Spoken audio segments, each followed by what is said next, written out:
The Committee on Banking, Housing, Urban Affairs will come to order.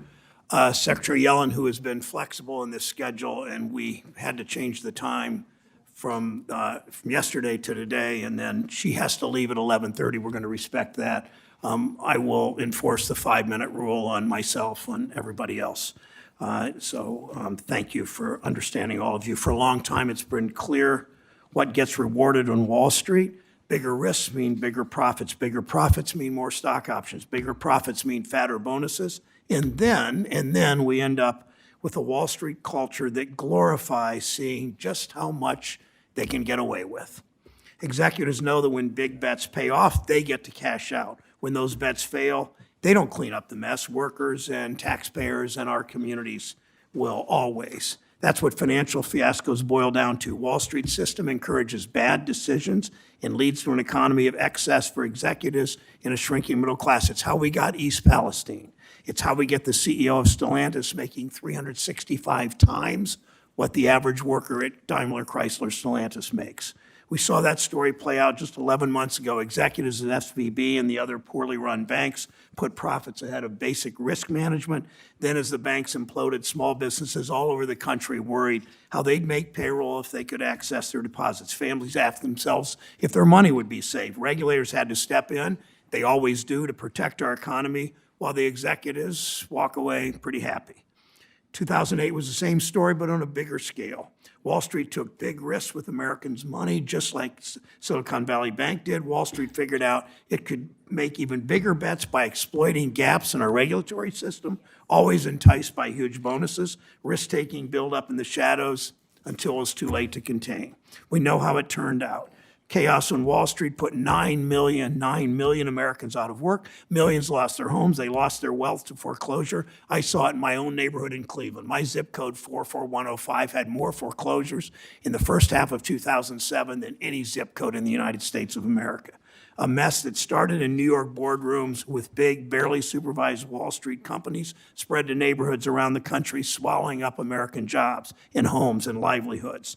Some would like to dismiss this. It's all in the past. It's all ancient history. It's all once-in-a-century catastrophe. We don't need to worry about that anymore. But 2008 showed us how Wall Street is always trying to hide the same old risky behavior in new terms that their PR teams cooked up. They're not going to give up finding new ways to get around the rules so they can make bigger bets to make bigger profits. We let them get away with it with no oversight or safeguards. Americans pay the price. Workers pay the price. We've seen it too many times. That's why 14 years ago, we created the Financial Stability Oversight Council, a council of all of our financial regulators, which the distinguished Secretary of the Treasury chairs. FSOC's job is to monitor and respond to financial risk wherever it develops. While other regulators only police some kinds of businesses, FSOC takes a bird's eye 30,000-foot view of our financial system. When Wall Street and its high-priced lawyers try to avoid the rules, FSOC reacts. FSOC's job is to close gaps in our system, covering blind spots that any one agency might have. It can make sure safeguards are in place at the biggest, riskiest financial companies. It plays a critical role in stopping the next AIG from blowing a hole in our economy. And FSOC's a key piece of how we end the cycle of bailouts and golden parachutes for executives, with workers always stuck with the consequences. Today, FSOC is as important as ever. Right now, non-bank financial companies, hedge funds, private equity firms, insurance companies, clearinghouses hold nearly $20 trillion in assets. Over the last decade, they've grown larger and larger. These days, these companies are responsible for a whole lot of the activity on Wall Street. Some of these firms sit in the middle of our biggest markets. Others lend our biggest employers the cash to make payroll. Many finance buyouts, service mortgages, or make huge bets with billions of dollars, often using money from workers' pensions. Because these companies have become so central, it would be all too easy for just one of them to drag down our financial system. They have the same deep-rooted temptation to take on more risk for a big payday as anyone else in Wall Street does. Sometimes they're even riskier. We know that if one of these firms collapse, the executives will be just fine, but most of the country, including zip code 44105, wouldn't. That's why FSOC's so important. When Wall Street tries to shape-shift to evade the watchdogs we depend on, FSOC must be there to take action to protect our economy. It's not a surprise that Wall Street and its well-funded allies have always wanted to kill anything that tries to hold it accountable. Their lobbyists fought viciously, some say, to try to stop us from implementing Dodd-Frank. And I think everybody in this committee remembers, if they were here then, after we passed it, the chief lobbyist for the Financial Services Roundtable, after we passed the bill, the chief lobbyist for the largest finance group of companies in the country said, now it's halftime. Now it's halftime. Now they've tasked their lobbyists with trying to block the council from doing its job, forcing it to sit on its hands as risk builds up. They want to take away some of the most important tools for keeping our economy safe from reckless Wall Street behavior. FSOC makes Wall Street nervous. That's why they fight so hard against what you're doing. Nervous that FSOC could bring oversight and accountability to parts of Wall Street that continue to operate in the dark. The last administration worked to handcuff FSOC by undermining its ability to impose safeguards at the riskiest financial firms. The message in the last administration was clear. FSOC isn't really watching and won't really act. How wrong that was. It's changing now. Today, FSOC's far better positioned to make sure that bad bets anywhere on Wall Street don't crush Main Street. The council's focused on responding to new emerging risks to our financial system. These are risks we've talked about in this committee before: digital assets, cybercrime, changing climate, artificial intelligence, as well as the old risks that are as present as ever, like shadow banks. FSOC's also monitoring how commercial property markets affecting our banking system, an important concern given what we've seen just this week. Secretary Yellen's responsible, too, for the critical work to safeguard our national security by cracking down on illicit finance. I look forward to working with her to combat all the ways that bad actors like Hamas and Hezbollah in Iran are funding their activities, including with new tools like digital assets. Ultimately, we cannot allow another financial crash, whatever the risks, wherever the risks may come from, to set workers and consumers back. We need an economy where hard work, not financial speculation, pays off, a system that works for everyone, not just big corporations, not just hedge funds, not just their lobbyists who have far too much influence on this committee. We know we're still far from that economy. You only have to look at corporate profiteering in the last few years. Every time Americans go to the grocery store, they pay for stock backs, they pay for executive bonuses. Every time Americans go to the grocery store, they pay for stock buybacks, they pay for executive bonuses. It's what we see now with the big banks throwing millions of dollars at a PR campaign to stop capital rules that will make sure that taxpayers don't have to bail out another bank failure, all to keep their lifestyles, all to keep their profits high. Since I've been chair of this committee, we've worked every day to end a system that rewards risky behavior with piles of company stock and huge cash bonuses instead of real economy. That's why this committee passed the bipartisan Recoup Act last year to crack down on a broken system. It's ultimately why we created FSOC, whose mission is so important. Secretary Yellen, thank you again for rearranging your schedule to being with us today. I look forward to hearing about FSOC's work. Senator Scott. Thank you, Chairman, and thank you for being here today without any question. We will have lots of questions, I'm sure, about the economy and the state of affairs. It seems like some of my friends on the other side live in an alternate universe. The average American sees the economy that we have today, and they just shake their heads. They can't understand what people in Washington simply can't see. 2/3 of Americans do not have $1,000 in their savings account. The Biden administration and Bidenomics has decimated, destroyed, leveled family after family after family. Inflation, 18%, and it's not coming down, period. Food up 20%, energy 20%, gas 40%.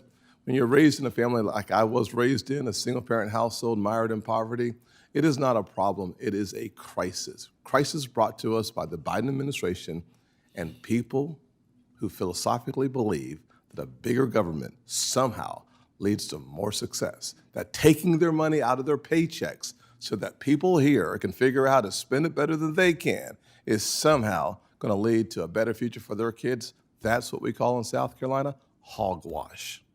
We also have the responsibility on the Banking Committee to take a look at legislative matters concerning national security, whether that's scrutinizing tools to better curb China's malign influence, or punishing the Mexican cartels trafficking deadly drugs across our southern border, to sanctioning international bad actors like Iran.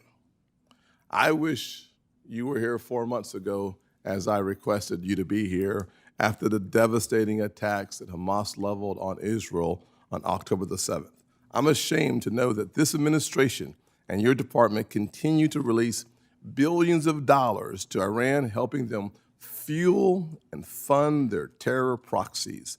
The American people and our Israeli allies deserve an accounting for this administration's reckless release of $6 billion in August.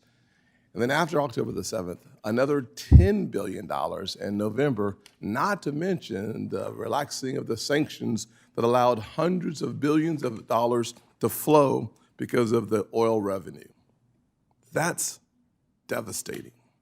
Raising the alarms, I and 24 of my Republican colleagues sent you a letter demanding answers on how you could continue to provide Iran billions of dollars that we know fund terrorism throughout the Middle East and destroyed, devastated, and eliminated so many Israeli citizens, our strongest ally in the Middle East, partially funded by resources released by this administration and your Department of Treasury.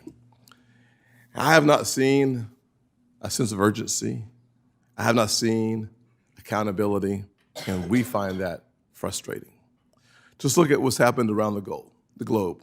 Since October, there have been over 150 attacks by Iran-backed terrorist groups against American service members. And as tragic as that is, it also led to the loss of the lives of 2 Navy SEALs and 3 members of our United States Army. 30 service members injured. These are American patriots who put their lives on the line, and we should have their backs.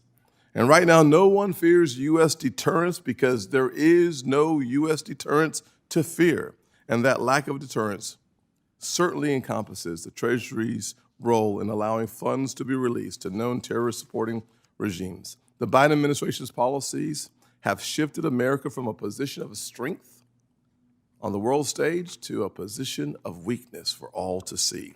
The billion-dollar paydays to our adversaries must stop.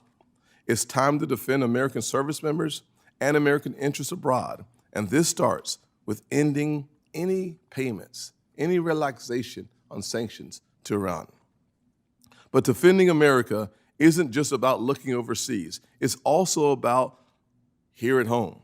From a border crisis to a fentanyl emergency, we must use our economic tools to stop the flow of fentanyl coming into this country. 75,000 American lives have been lost to fentanyl. When we have known national security threats crossing our southern border and fentanyl production facilities popping up across Mexico with the help of the Chinese pill presses, Chinese workers, and precursors, we have a massive problem. Too many Americans live lives with family members lost. The devastation that so many families feel today is undeniable because of fentanyl. My friend Alan Shaw lost his son, Alan Shaw, last year, less than a year ago, to fentanyl.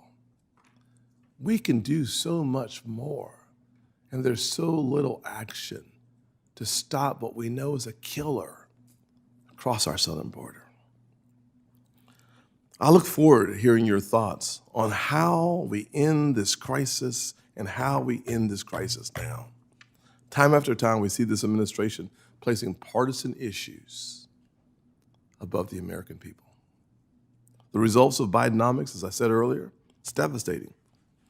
Talked about the gas prices, the energy prices, the food prices, the lack of savings.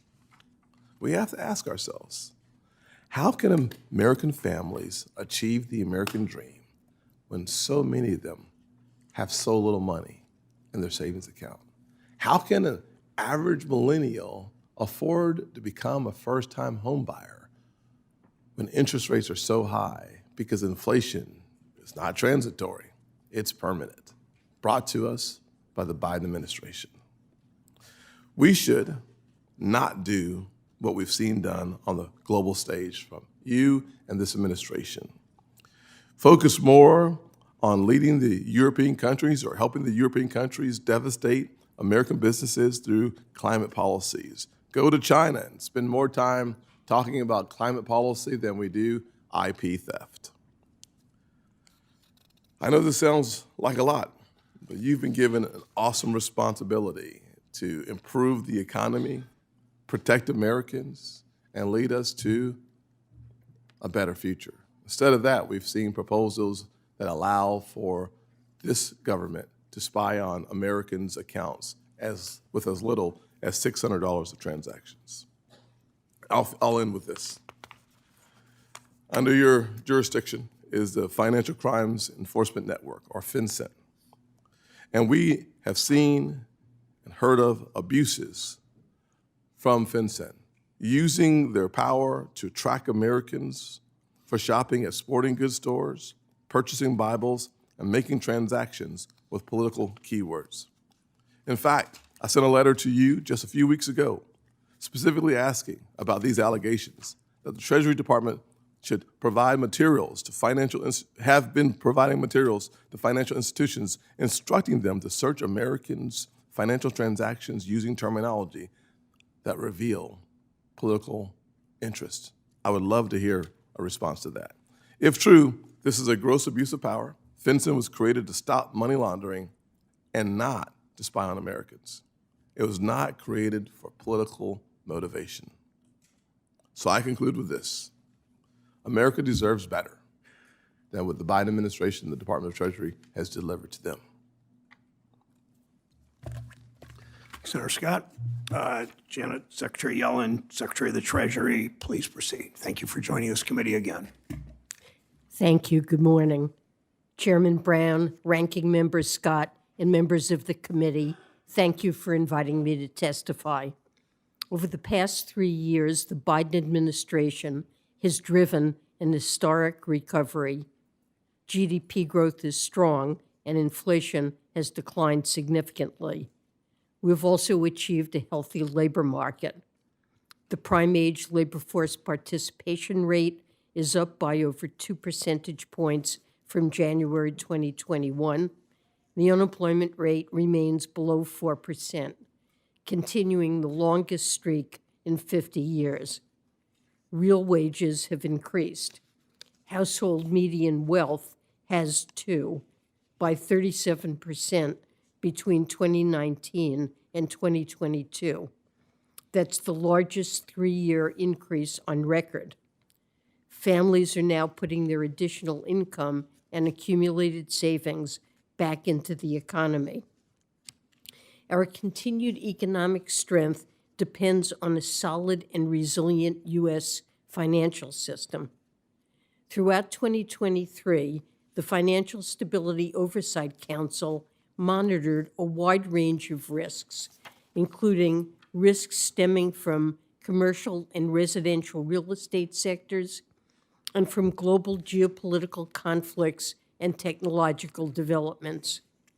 When 2 regional banks failed last March, we acted quickly to prevent contagion to banks with similar vulnerabilities and to maintain confidence in the banking system. The Council also increased transparency this year, issuing an analytic framework that for the first time provides the public with in-depth information on how it monitors, assesses, and responds to potential financial risks. Let me now highlight 5 areas of ongoing work that are further detailed in the Council's 2023 annual report. First, the Council is focused on risks from the banking sector and from non-bank financial institutions. It supports member agencies' plans to review whether capital measures appropriately reflect a banking institution's ability to absorb losses, improve resolvability at large, complex, or interconnected banks, and address vulnerabilities from uninsured deposit levels and depositor composition. Non-bank financial institutions are an important source of capital in financial markets, but also pose potential risks to the financial system, including risks related to liquidity mismatch and leverage. Securities and Exchange Commission initiatives focused on hedge funds, money market funds, and other investment funds are an important step forward here. Second, the Council is focused on member agencies enhancing assessment efforts and increasing coordination around climate-related financial stability risks from increasingly severe and frequent climate-related events. Financial regulators should also continue to promote disclosures that allow investors and financial institutions to consider these risks in their investment and lending decisions. Third, a key focus has been bolstering protections against cybersecurity risk. The Council promotes sharing timely and actionable cybersecurity information, including through ongoing partnerships between state and federal agencies and the private sector. Fourth, the Council is closely monitoring the increasing use of artificial intelligence in financial services, which brings potential benefits such as reducing costs and improving efficiencies, and potential risks like cyber and model risk.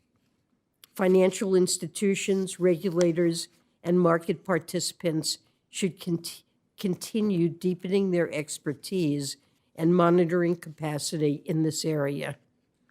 And fifth, the Council is focused on digital assets and related risks, such as from runs on crypto asset platforms and stablecoins, potential vulnerabilities from crypto asset price volatility, and the proliferation of platforms acting outside of or out of compliance with applicable laws and regulations. Applicable rules and regulations should be enforced, and Congress should pass legislation to provide for the regulation of stablecoins and of the spot market for crypto assets that are not securities. We look forward to continuing to engage with Congress on this. With this overview, I look forward to taking your questions on these and other areas. Thank you, Secretary Yellen. Secretary Yellen, again, has been very flexible in scheduling this. We moved the hearing to 9 o'clock because she wanted as much time as possible. She has to leave by 11:30 exactly. I will enforce the 5-minute rule on myself and on everyone else. Last March, you and the banking regulators, after a banking crisis, had to step in and stabilize the system. It's a pattern we see all too often. Executives take outside risk to enrich themselves and rarely suffer consequences. 14 years ago, Congress gave FSOC important authorities to impose safeguards of the biggest, riskiest non-bank financial firms. Secretary Yellen, why are FSOC's designation authorities important for ensuring that Wall Street is accountable when it puts our financial system at risk? Thank you for that question. I think if we look back to the financial crisis in 2008 and recognize that in some investment banks like Lehman Brothers that were not banks at all, but rather shadow banks or non-bank financial institutions had very little capital and were immensely highly leveraged. And their failure touched off a financial crisis, the likes of which we hadn't seen since the Great Depression. As you mentioned in your opening comments, the toll that this took on American workers and businesses was utterly enormous. The unemployment rate rose close to double digits, and it took almost a decade to recover from that. And so making sure we, of course, focus on the banking sector, but there are non-banks that can pose risks to their material distress, or their failure can pose tremendous spillovers and risks to the entire financial system. And when the council identifies such a firm, designation may be the appropriate way to handle that. And Dodd-Frank created an ability for FSOC to designate such firms for supervision by the Federal Reserve, and they need to have higher risk management, capital liquidity standards. Thank you. And we again assert that FSOC should follow through on its non-bank designation guidelines and make sure there's appropriate oversight of these companies. We know that terrorist groups like Hamas, Al-Qaeda, and Hezbollah have used digital assets to raise and transfer funds. We have important tools to counter illicit finance, but most of them date back to the post-9/11 era. As terrorists continue to innovate, do we need to update our counterterrorism tools, Madam Secretary, to respond to the risks created by digital assets? We do have authorities, many authorities, that enable us to act, but we've identified a number of holes in our authorities and have composed a list of suggestions for ways in which Treasury's authorities could and should be strengthened, and we look forward to working with you to try to accomplish that. We will work with you on that. Some of it you can do as the Secretary of the Treasury. Much of it needs congressional authority. We will absolutely work with you. You've been cooperative all along. We will continue. My last question, it seemed like almost overnight last March, we learned the actions of a few executives, bank executives, put the whole system under stress. Thankfully, the system stabilized. But I think as a lesson is that risk to our banks can build up and suddenly emerge without much warning. It's what happened last year. When our banking system faces unexpected stresses, explain to us how strong capital rules reduce systemic risk and help to protect depositors and small businesses. Well, capital is available to absorb losses from unanticipated shocks. What happened last March is that a couple of banking organizations that had really mismanaged their interest rate risk, which is a classic risk, something in a rising interest rate environment can lead to either realized or unrealized losses for banks. Strong capital enables these banks to remain viable, not to fail. And unfortunately, Silicon Valley Bank touched off, it had enormous uninsured deposits, inadequate liquidity, and when it suffered these losses, it suffered a run. And that run threatened similar runs at other institutions that also had exposure to uninsured deposits. So the president, the Treasury, and the regulators took actions to try to stem a systemic bank run. And I believe we were successful in accomplishing that. Thank you, Madam Secretary. Senator Rounds of South Dakota is recognized. Thank you, Mr. Chairman, and Secretary Yellen, welcome to the committee. Senator Lummis had headed up a letter where there are 8 of us that had sent a letter in to you. The letter was asking that you would commit to a timeline for publishing FSOC's Section 123 report on the economic impact of regulation to address systemic risk. The analysis is critical at a time when financial regulators are pursuing complex changes to all parts of the financial system. The report is 3 years overdue, and your response to the letter would be requested fairly quickly. I would encourage you to direct the council to meet its statutory obligations in the next 6 months, and I would ask unanimous consent from the committee, Mr. Chairman, that the letter be entered into the record. Thank you, Mr. Chairman. Madam Secretary, I'm just going to start out, like I said, I got to ask you an easy one first. The FSOC 2023 annual report stated U.S. banks to continue to have sound levels of regulatory capital and healthy levels of profitability while maintaining ample liquidity buffers. As the chairwoman of the council, I think you would probably agree with the statement, correct? Okay. I also know that in the past you've been very careful not to get into the middle of discussing the Basel III endgame discussions. I presume at this stage of the game you don't want to comment on that at this point. That's correct. Okay, thank you. Nonetheless, it does seem to me that the fact that we make it very clear that the banks right now have sound levels of regulatory capital and healthy levels of profitability while maintaining ample liquidity buffers would seem to suggest that we may not need a whole lot of additional changes with regard to the Basel III endgame proposals. Secretary Yellen, fair to say that probably our government is not on a fiscally responsible path right now? I do believe we need to reduce deficits and to stay on a fiscally sustainable path. Thus far, in real terms, the interest burden of the debt has remained within or below historical norms. And the president's budget last year suggested substantial deficit reduction that would continue to hold the level of interest expense at comfortable levels. But we would need to work together to try to achieve those savings. Recognizing as part of the administration that that's part of the messaging that's out there, but it seems to me that the debt service costs on the Treasury securities increased by $237 billion year over year. Doesn't hardly seem to be sustainable.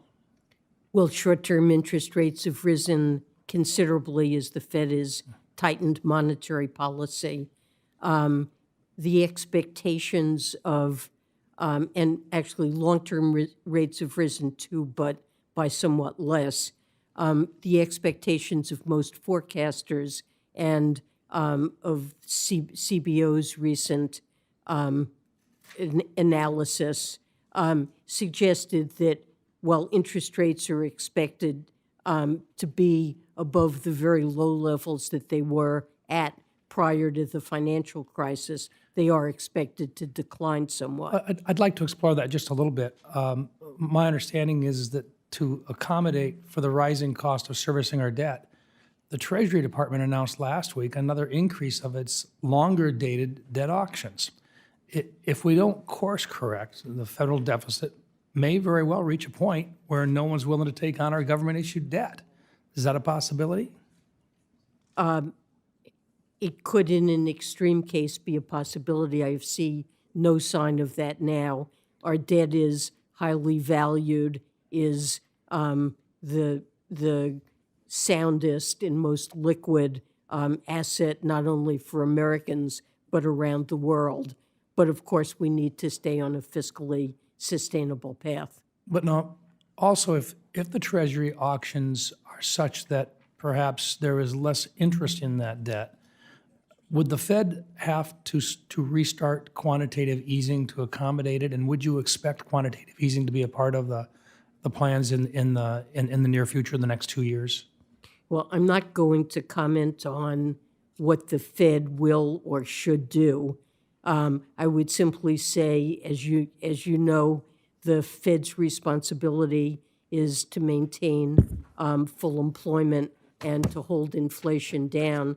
And I think that they would attempt to fulfill that congressional mandate. Thank you. And these 5 minutes go by real fast, but thank you, Madam Chair. Thank you. Senator Reed of Rhode Island is recognized. Thank you very much, Mr. Chairman. Welcome, Madam Secretary, and let me commend you first for you and President Biden for a remarkable job.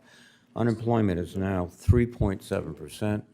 It's been that way for 24 months. That's the longest stretch since 1960. So this administration has surpassed many administrations previously, both Republican and Democrat. Gross domestic product, GDP, is growing. And we've got expansion of the labor force. So by most statistics, and I would add, real wages have also grown. Is that correct?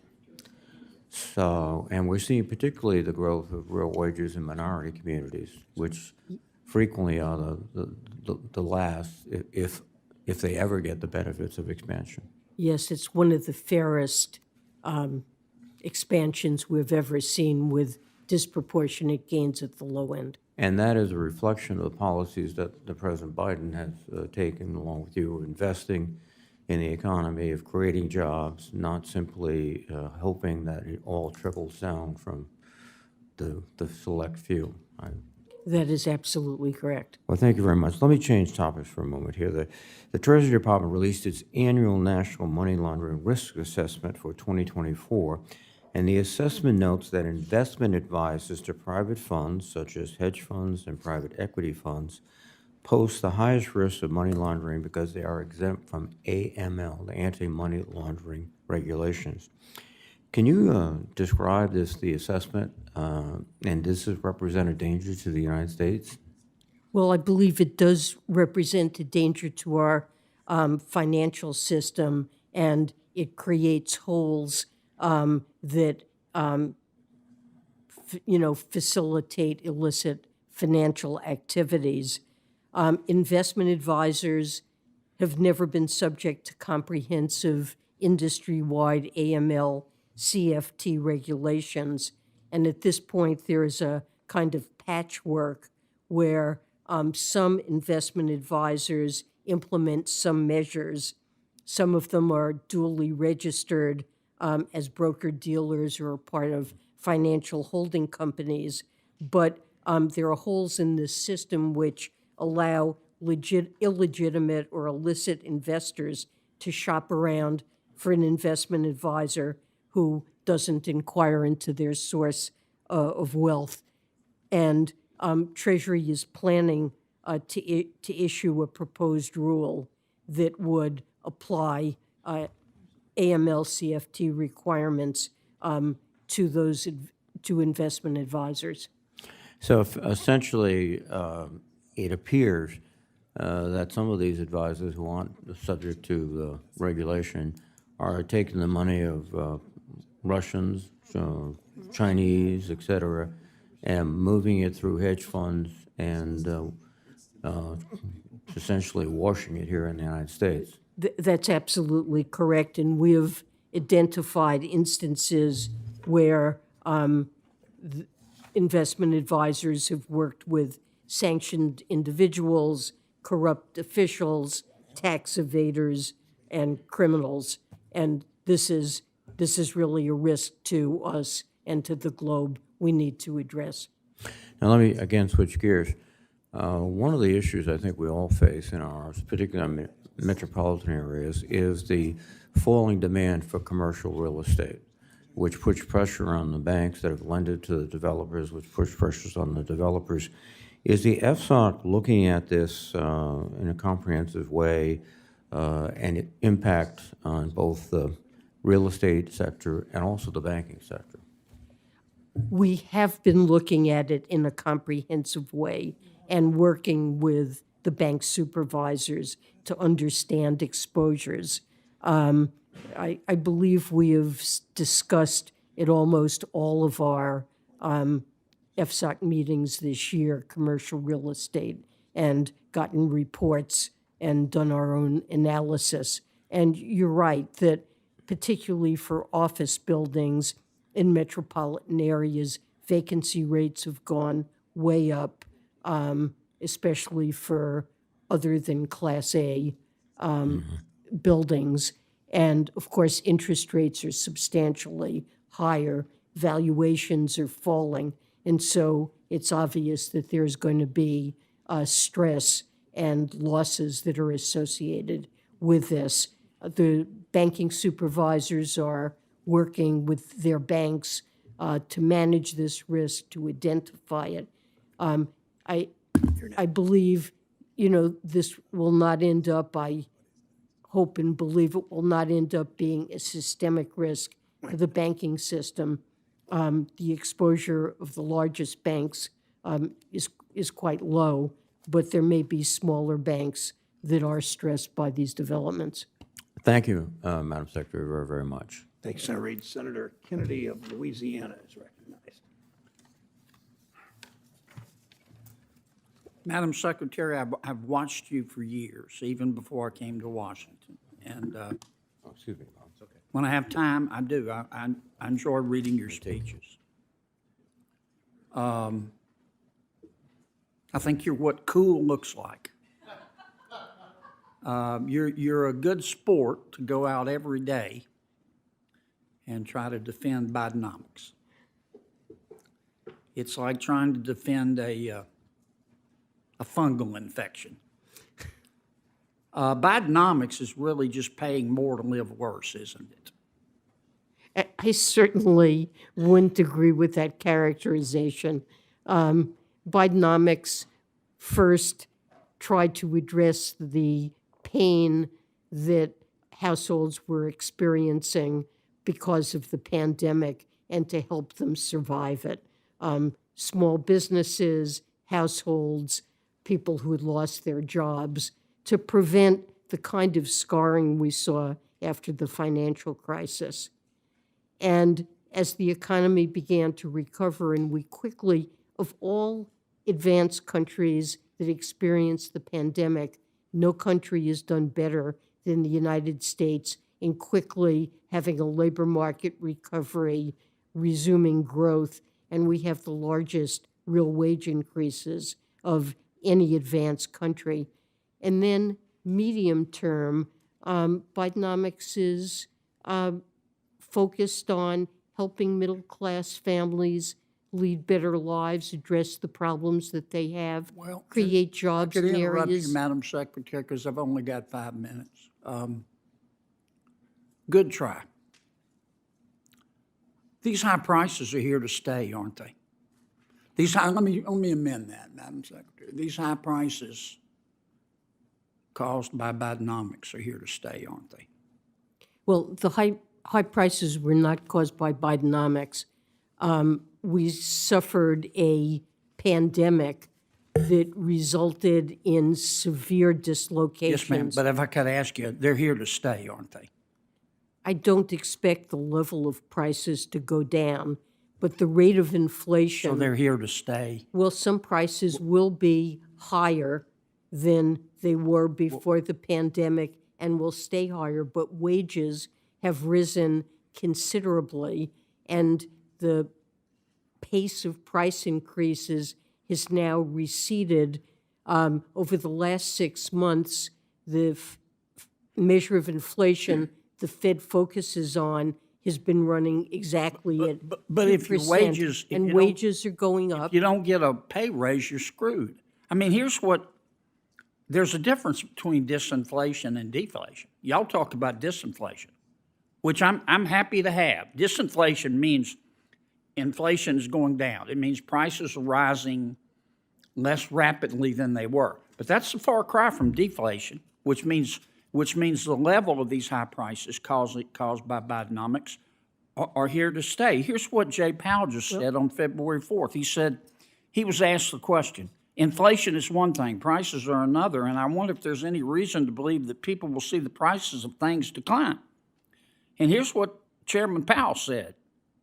So the prices of some things will decline, others will go up, but we don't expect to see a decline in the overall price level. That doesn't tend to happen in economies, except in very negative circumstances. He's talking about a recession. It'll take a recession to get these prices down. Well, we don't have to get the prices down we because don't? wages are going up, and a metric that is worth knowing is that the median American house worker But let me stop you is because I'm able going to get cut to off. buy You don't the- think we need to get these prices down? You think it's okay that bacon's up 20% under President Biden? Chicken's up 23.5%. Coffee's up 30%. Gas is up 44%. New cars and trucks are up 20% because people can't afford that's used cars because people can't afford a new car.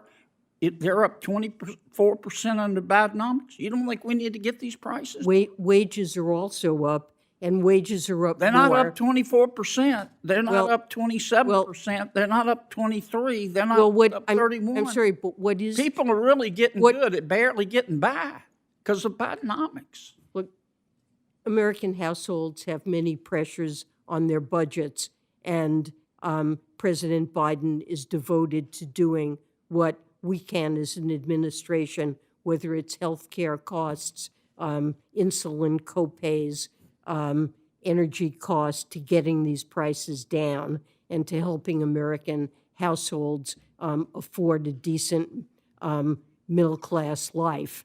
But what is true is that the median worker in the United States, if you compare today with 2019, can buy the same basket of goods with $1,400 left over to save or spend.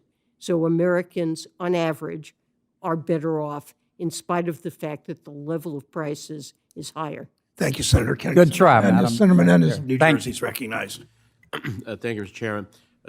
Since we're talking about questions of affordability, let's stay in that realm, but talk about something my Republican friends did not support. The American Rescue Plan, which I'm proud to have voted for and provided a historic increase to the child tax credit by boosting the credit to $3,600 for infants and toddlers and $3,000 for children, and paying those credits on a monthly basis. Child poverty decreased by 30% in 2021. In the same year, food insecurity decreased by 24%, the equivalent of 2 million fewer children going hungry. For parents, the CTC helped pay for baby formula, childcare, and so many other things. Unfortunately, this critical lifeline ended for hardworking families across the nation at the end of 2021. Secretary Yellen, is it your opinion that the American Rescue Plan enhanced child tax credit is the reason for decrease in child poverty in 2021? I believe that a recent study showed that about a half of the decrease in child poverty was directly attributable to the child tax credit, and there were other things that also served to lower child And poverty. how many more children would be lifted out of poverty if the Bipartisan Tax Relief for American Families and Workers Act was signed into law? I don't know the exact numbers, but certainly additional children would Based be. upon what we saw previously and looking at what the credit is devised in that legislation, to me, it is a proven track record of delivering brighter future for our children. And I want to thank the chairman for his continued work on this issue. I hope we can pass this legislation shortly. Climate change is causing the property and casualty insurance market to buckle under competing pressures to provide returns for shareholders and sell a product that policyholders can afford. As businesses, insurers have an obligation, obviously, to their shareholders to make a profit. But as policymakers, we have a right to be concerned when families can't afford or access necessary homeowners insurance coverage. Allstate and State Farm have stopped writing new policies in California. 15 other companies have stopped writing new policies in Florida. Insurance giant AIG plans to reduce their homeowners insurance business in communities across the United States: New York, Delaware, Florida, Colorado, Montana, Idaho, and Wyoming. 12% of homeowners have chosen to forego home insurance. So, Madam Secretary, can you discuss, as noted in the report, how climate risk drives a negative feedback loop to economic and financial stability? Well, we're very concerned about the developments that you just cited. And of course, the absence of insurance or being priced out of insurance as these climate risks have intensified is harming the well-being of households and the cost of living. And it's also creating risk to financial stability because many banks have exposure through loans to the risks that can come if there are uninsured losses. And so there can be a feedback loop that works to disadvantage. Between wildfires, droughts, flooding across the country for those who are deniers, you can see it before your eyes. If you have no insurance, then you put, for most American families, is the biggest single asset at risk at the end of the day. Finally, the FSOC report made some mention of the housing shortage when discussing vulnerabilities in the residential real estate market. But I worry that not enough emphasis is being placed on this crisis. Nationwide, we're facing a shortage of 3.2 million homes. This shortage is driving up the price of housing and placing vulnerable Americans such as seniors and those with lower incomes at risk. Do you agree that the housing shortage, if not addressed, could pose a serious threat to the economy? And if so, what do you think that Congress could do to help alleviate that circumstance? Well, I certainly agree that this is an enormous problem for a very large number of Americans. President Biden has made a number of different proposals to attempt to address this that Congress hasn't passed. And I do think it's an area that requires very close attention and action by Congress to address. Well, Choice Neighborhoods, Section 202 housing for the elderly, and a whole host of other things. And the Public Housing Fund is facing a $70 billion capital needs backlog. And the Section 202 program hasn't kept with the rising need for affordable senior housing. So I know the committee has jurisdiction over that. I appreciate the chairman has given housing more attention under his leadership. I hope we can continue to do so. Thanks, Senator. And Senator Scott of South Carolina, ranking member. Thank you, Mr. Chairman. Once again, thank you for being here. Certainly, you and I would probably agree on one thing for sure, which is that the United States and a strong United States is a vital part of global security. And one of the challenges I have, as I started my opening statement with, is relates to the Iranian regime's proxy attacks on our American soldiers, is the fact that this administration, under your leadership in the Treasury Department, has released $6 billion before the October 7th attack, $10 billion after the October attack, and $100+ billion as relates to the relaxation of the oil sanctions. And that, to me, leads to attacks from the Houthis. It actually is in part because this administration downgraded the Houthis from a terrorist organization, foreign terrorist organization. So when I look at the actions of this administration and I couple that with the resources released to Iran, the question I ask is, how do you continue to provide Iran with billions of dollars, knowing that they are the ones that are orchestrating attacks against our service members? And I assume your answer will in part be that some of those dollars are frozen, even though there have been a couple of opportunities and acts trying to access those resources. But we both understand the fungible nature of money. And so I'd love to hear your answer, number one. Number two, likely, because I've spoken with you before during these hearings, you are very, very good, and therefore I may have to cut you off. Okay. So first of all, I want to say that the Treasury Department has been extremely aggressive and very vigilant about sanctions on the Iranian regime. We have worked very hard and had many sanctions actions addressed at Iranian oil shipments to try to do what we can to minimize revenues from oil. We have taken many actions in the aftermath of the attacks on Israel to close down channels for Hamas and other Iranian-affiliated groups to use the financial system to fund their malicious activities. So I think the record is clear. We've done a great deal. With respect to Let me stop the there, funds, because I do think you and I will not get to an agreement there. I do think that the record is clear that when you look at it, the net effect of the administration's actions has been more resources, more money for Iran, not fewer dollars. But I have two other subjects I want to cover with you.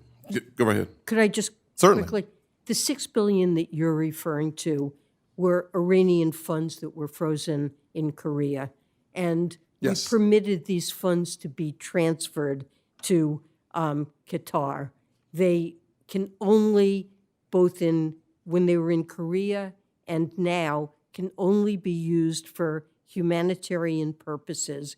And there are strict controls to make sure that they are directed only at humanitarian purposes. Thank you. Let me and just not stop you a there, dollar. mostly None of it because has I been have spent. very little time left, and the chairman is being very tough on us today as it relates to our time. So I will just respond by simply saying that if you give me $600 and I had a need, I would just use other money to deal with the need if you are trying to restrict the dollars. That's why I started the conversation with the fungible nature of dollars. But we do have another issue as it relates to the FSOC designations, the SIFI designations under FSOC. Under your direction, FSOC finalized guidance on a framework to evaluate non-bank financial firms for designation as a threat to our financial stability. If a company meets FSOC's new framework, it would be designated a SIFI and would be subject to Federal Reserve supervision and regulation. In 2019, FSOC issued a common sense proposal on this matter that evaluated firms based on their business activities, required a consideration of the firm's financial health, and perhaps most importantly, would have required the government to conduct a cost-benefit analysis prior to making any such designation. And recently, my understanding is that the way that you've restructured it, that no longer is a cost-benefit analysis necessary. No longer do you use the activities-based approach. Instead, due to, as I quote, unpredictability of the financial crises, such an analysis is not reasonably estimable, useful, or warranted in this context. So when you eliminate actual standards that people can understand and you go to something far more flexible and subjective, I think it makes it even more difficult for companies to figure out when they are in threat and when they are not in threat of becoming a SIFI. I don't know if I have time to answer this question. The chairman There's a likes great- to Take your time when you're answering. No, the answer is proceed. We revised the 2019 guidance because it made it all but impossible to designate a firm as a SIFI and deprived FSOC of a tool that Congress in Dodd-Frank clearly intended for it to have. Dodd-Frank does not require a cost-benefit analysis. It could have required it. It chose not to require it, and for very good reason. And you just cited the reason, which is we're talking about some cost to an individual firm, and the benefit is a reduced probability of a devastating financial crisis like the one we had in 2008 that can deprive millions and millions of hardworking Americans and businesses of their livelihoods. And to try to assign a number to what that benefit is, even now, if you ask researchers what was the cost of the 2008 financial crisis, it was obviously huge, but to try to put a number on it is an artificial exercise, and it's clear that Dodd-Frank did not intend it. And with respect to an activities-based approach, the 2019 guidance said that there was a preference for an activities-based approach, and designation could only be used if an activities-based approach would not work. Thank you. And there is no preference here for designation. It is not a preferred approach. I certainly think of you as an expert at saying a lot, but let me just suggest that only the government thinks that figuring out the cost of something is unnecessary and determining the activities that lead to the threat is unnecessary. That, from a business person's perspective, is remarkable. Thank you, Senator Scott. Senator Tester of Montana is recognized. Thank you, Mr. Chairman, Ranking Member, and I want to thank you for being here. I very much appreciate it, Madam Secretary. I want to talk a little bit about Russia and China, particularly China. There is no doubt that they want to replace us as the world's economic leader. I mean, that's a given. It is also a given that they're not going to play fair. They never have, and I don't think they ever will. I am pleased that the FSOC is focused on ensuring that we have appropriate mitigation and response management in place, but it's awfully hard to protect against threats that aren't on our radar. So, Secretary Yellen, do we have a good enough handle on where these threats from our foreign adversaries are directed, and what are you seeing as far as threats are concerned? Well, FSOC is really only concerned with threats to the U.S. financial system. Now, cybersecurity that could involve China, there may be artificial intelligence we've identified as a threat, but China poses a number of threats that the Biden administration and the U.S. Treasury are concerned about and attempting to address that would not be in the domain of FSOC. Amen. But from a Department of Treasury standpoint, do you feel you have a handle on these threats and where they're coming from?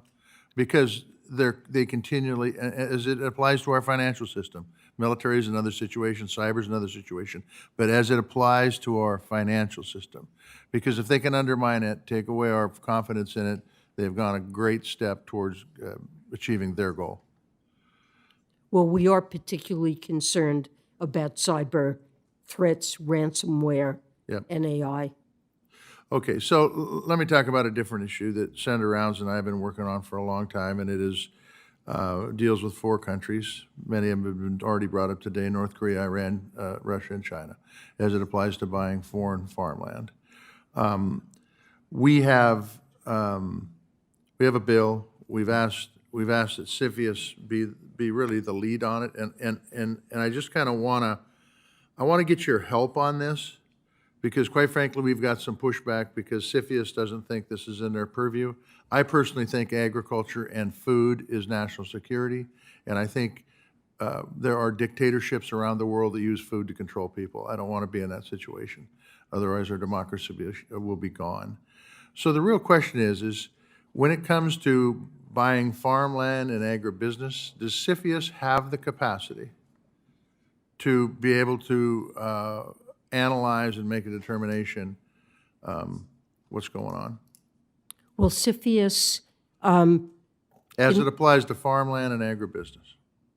so as it applies to farmland, I believe CFIUS has the ability to review real estate transactions. They do. If they're close to Yeah, military facility. identified sensitive Right. facilities I'm talking or about ports.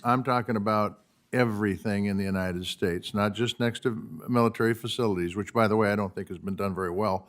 But I'm talking about even if they're buying it next to my farm, if it's a person connected with any one of these 4 countries' government, do we have the ability to make a determination? Well, we do agree that food security is a national security issue.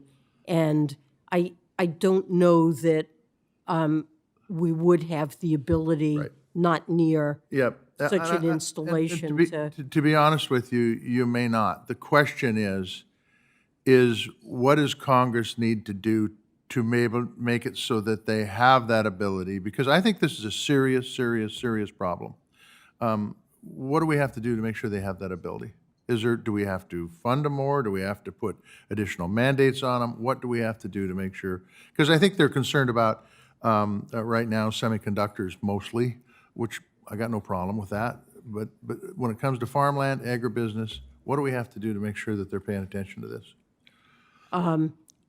You know, for CFIUS to take action Yep. on this, Yep. I think would require legislation. I know that you've been a leader in Yep. proposing such regulation. Yep. And I believe the Treasury Department has worked with you. We're certainly happy to. Yep. So I appreciate that, and it is bipartisan, and I think it is a real threat that we need to take seriously. We just found out about a Chinese billionaire that bought 200,000 acres in Oregon. We didn't know a damn thing about it until after the fact. After the fact, it becomes a problem. We need to be more proactive. Thank you, Secretary Yellen, for being here. Thank you, Mr. Chairman. And Senator Hester, thank you. And that Chinese billion, I spoke to the Farm Bureau in Columbus yesterday or a few days ago, and one of the things we're working on is not just prohibition, but actually having the data. And we will come to you and the administration about how to get that. We have a bill to do it, but it needs to be much more aggressive so we know what they're actually doing with all of their sleight of hand. Senator Smith of Minnesota is recognized. Thank you, Mr. Chair. Welcome, Secretary Yellen. It's so good to see you again. Thank you. Very Nice. much appreciate the chance to be with you. So I'd like to ask a little bit about some of the broader economic issues that we see ahead of us and maybe respond a bit to some of the questions that Senator Kennedy was asking you. So as the Fed has raised interest rates, a lot of economists predicted, of course, that the economy we'd be well into a recession by now, but that hasn't happened. In fact, the economy has been defying expectations. And this is driven, it seems to me, by historically strong consumer spending also that have really been driving economic activity and growth. And I think, as you were attempting to point out, that since President Biden took office, wages have increased significantly for low and middle income earners. Do I have that right? That is true. Right.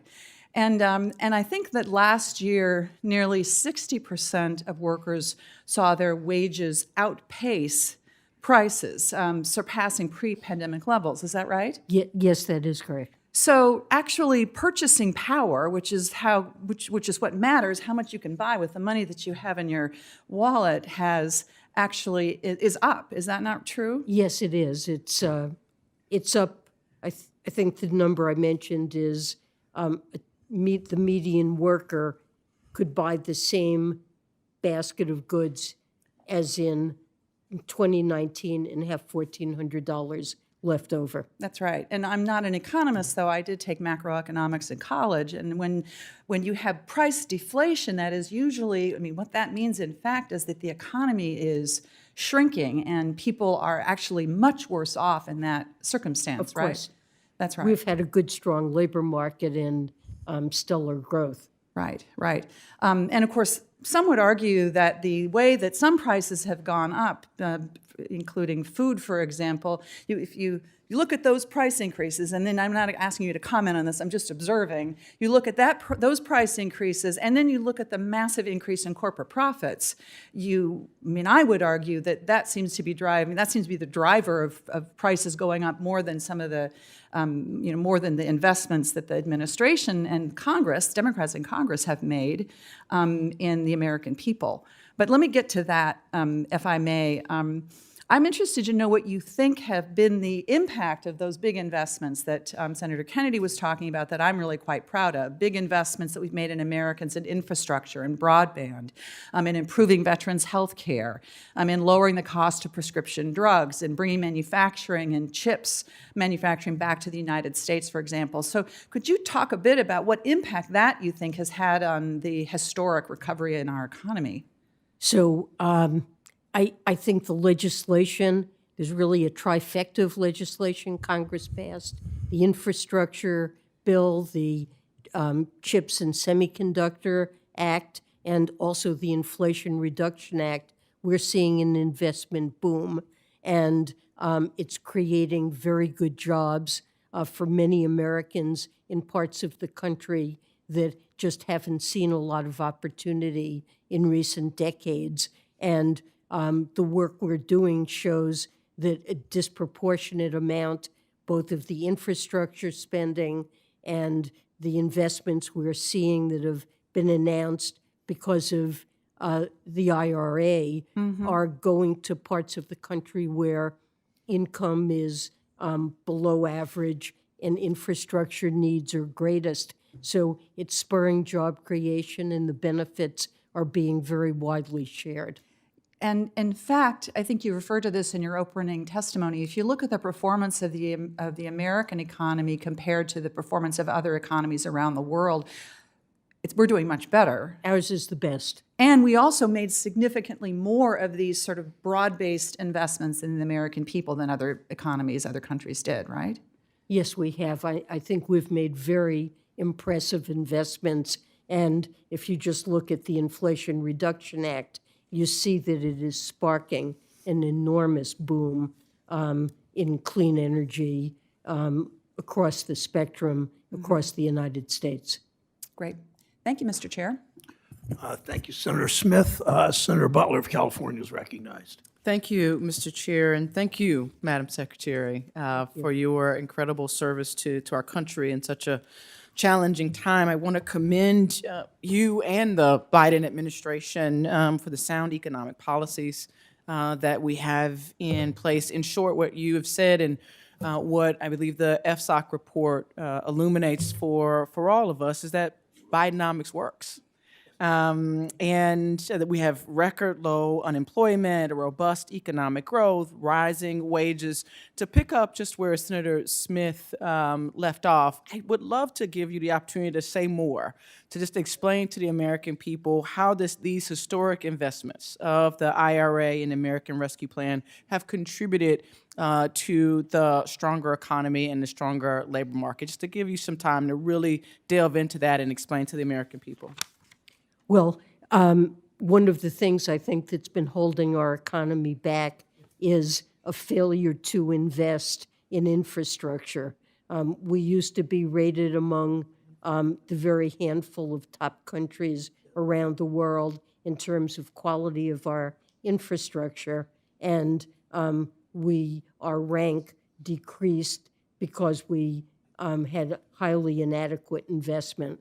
And now we're seeing roads and bridges that have been falling apart, where affects commerce. People are caught for hours in traffic jams all across the country. We're seeing new infrastructure be built. And it's not just old infrastructure, but what a modern economy needs. Broadband, both the American Rescue Plan and the infrastructure bill are providing the funding to make sure that every American household has access to high-speed internet. I remember during the pandemic when we would read stories about families driving their kids to a McDonald's and sitting out in the parking lot so that they could do their homework, had access to broadband. That will be a thing of the past. And of course, the Inflation Reduction Act and the CHIPS Act are really making sure that the United States will play a significant role in, it's a matter of national security, of resilience of our supply chains, and making sure that we're creating good jobs in the industries that are going to be powering our economy in the years to come. And we are seeing the bill has very strong wage and apprenticeship standards for the entire clean energy set of investments. So we're making sure that the jobs that are created are good, high-paying, well-paying jobs, and that people get the training they need to be able to fill them. And there are many aspects of this legislation designed to ensure that all parts of the country benefit from it, and particularly parts of the country that just haven't really seen a lot of opportunity, and that would include energy communities that have been dependent on coal, and low-income communities where there are special bonuses for investing there. Great. President Biden committed to the American people that he would build our economy from the bottom up and the middle out, and I appreciate you helping to explain that a bit more to the American people. Two areas, Secretary, that I will just name and give you just a quick opportunity to respond, and we'll submit some further questions to you for the record. Today, right now, as Senator Menendez pointed out in his earlier comments, the climate crisis is really at California's front door. The historic rains, 400 mudslides, 700,000 people without power today. As we sit here, the FSOC report has talked a lot about insurers, them leaving markets all across the country, including California. Yeah. I'd love to get your thought on how non-banking lenders and other sort of non-FSOC government agencies are working to integrate financial and climate data so that we could actually get your, just again, thoughts around how the health of banks and non-bank lenders will be affected by the lack of insurance being available. Well, we're doing a great deal of work on that. In the Federal Insurance Office, OMB recently approved a survey that will be very granular at the zip code level to understand trends in insurance.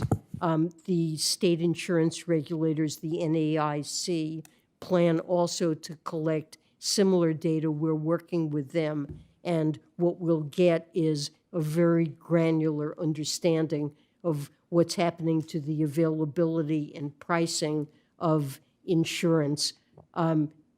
Policymakers, I think, as they begin to address what's becoming a crisis here, this is not straightforward to do, but we look forward to working with Congress to see what responses might be appropriate. And it will have an effect on banks. It raises the risks. And we're focused very heavily on the agencies working with the banking community so that banks understand how these developments are impacting. Well, it impacts the losses that a bank would experience from the lending that it's doing and the value of homes and businesses that banks are lending to. Thank you, Senator Secretary. Butler. Thank you. Senator Cortez Masto of Nevada is recognized. Thank you. Madam Secretary, let me follow up on this same conversation because in Nevada, we have similar concerns. Quite often, it's been declared major disaster due to severe storms, flooding, landslides, mudslides, same thing I heard from my colleague. And one of the concerns I have is the possibility of changes in property and casualty insurance affecting the mortgage markets and home prices, right, that ultimately exacerbate the affordable housing crisis we see in Nevada and across the country. One of the recommendations, and you may have touched on this, is to enhance or establish information sharing protocols among federal and state agencies. What does that mean? Well, we are going to try to collect data, as I mentioned, Okay. the Federal Insurance Office, that gives us a lot of insight into this issue. And With state agencies as well, is that part of the collaboration? we would like to collaborate with state agencies. The states are the regulators of the insurance industry. Right, and they have in the central United data. States. And they're looking at these issues as well. And in order to reduce burdens on businesses and to make sure we have compatible data, we're trying to collaborate on this effort. So for that reason, please let us know if we're particularly accessing that state data, and that collaboration is going to be key for us. So let us Yes. know how we can help, if any way, please. Very good, will do. Thank you. Let me jump back to, I'm really interested, I think many of us are a year later now, how the regulators have worked to strengthen regulation and supervision to address what we saw happen in March 2023, the bank failures. My question to you is in response to the failures of Silicon Valley Bank, Signature, and First Republic Bank. How have the agencies altered their approach to supervision? So, this is a matter for the individual agencies, but both the FDIC and the Fed have done and put in the public domain reports on what happened. And these reports include analysis of the failings, their own failings in terms of their supervisory programs.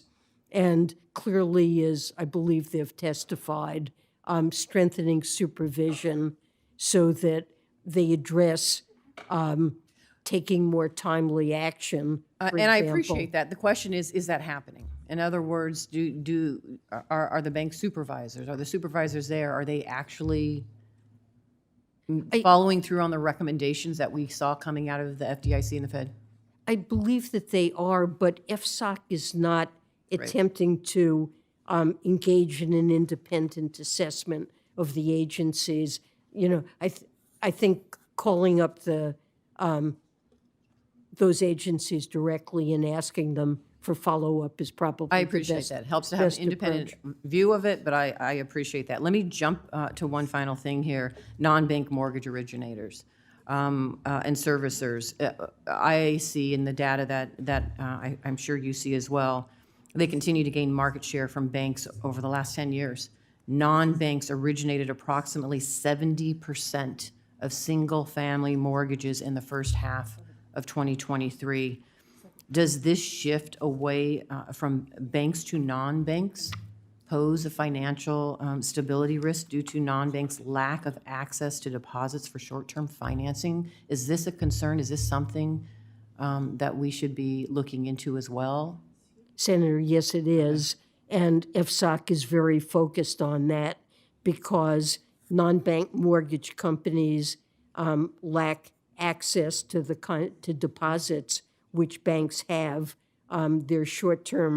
They're reliant on short-term financing that may be a lot less stable than deposits.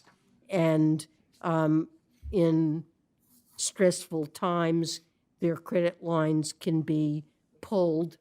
They don't have access to the kinds of liquidity backstops that banks have as well, such as the Fed's discount window. They tend to have very limited capital and loss-absorbing capacity, and mortgage service rights are a less liquid asset.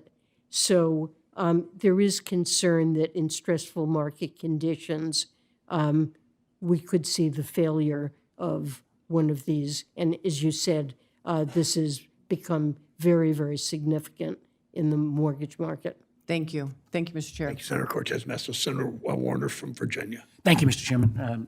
Madam Secretary, it's great to see you. I'm going to bounce around a little bit today on a series of questions, so I appreciate you hanging in with me. A number of colleagues have already talked about financing of terrorism.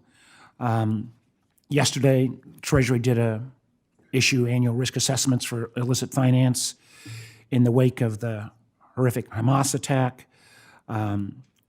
Yesterday's risk assessment states that Hamas is a well-resourced group that garners substantial financial resources from numerous and divisive sources, use complicit virtual asset service providers, and money transmitters through global demove funds. The remarkable thing is, back in 2016, the United States put secondary sanctions in place for Hezbollah. But here we are now, 120 days after the horrific attacks of October 7th, and we still haven't put secondary sanctions in place for Hamas, or for that matter, any other foreign terrorist organizations. So we've tried to put an end to that.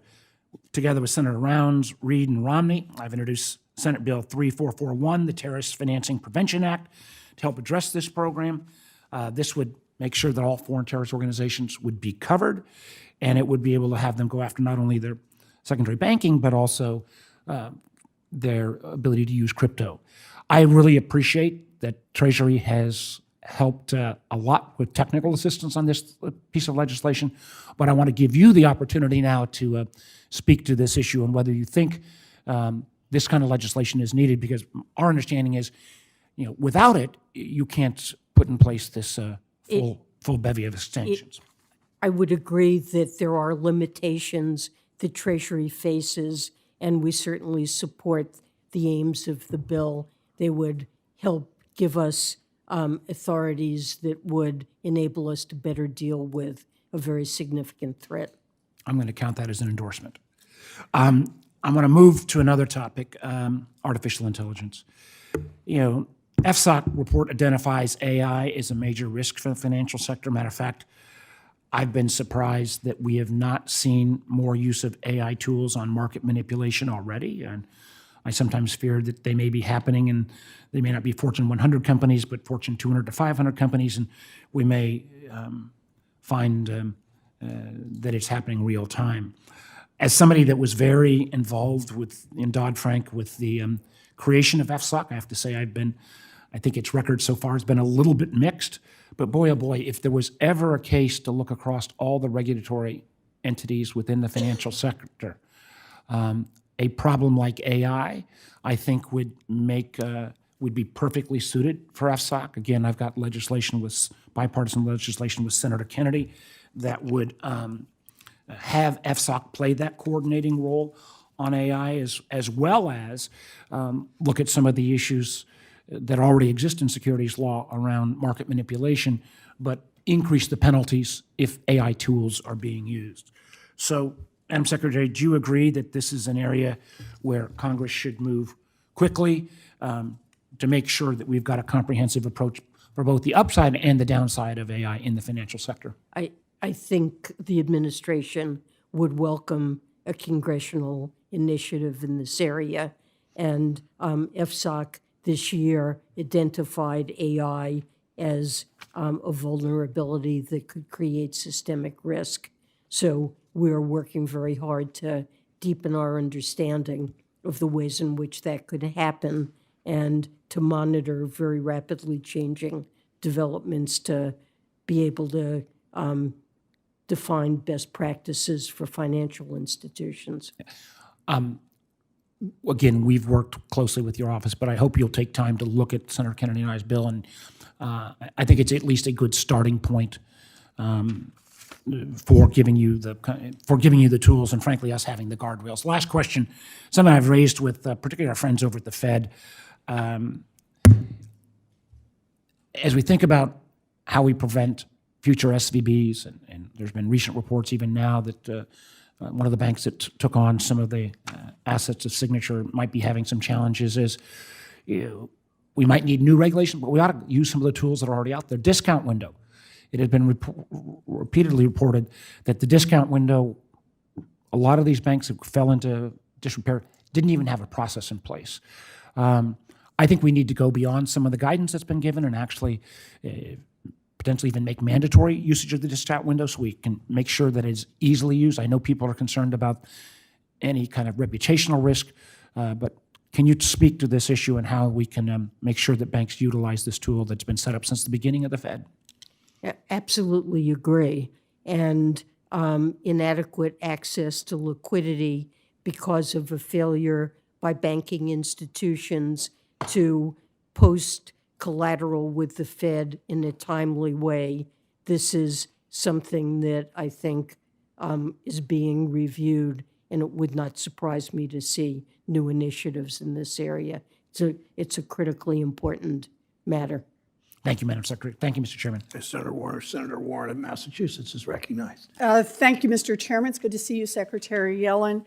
So today I want to talk about the 1%ers, not the billionaires, but the billionaire banks.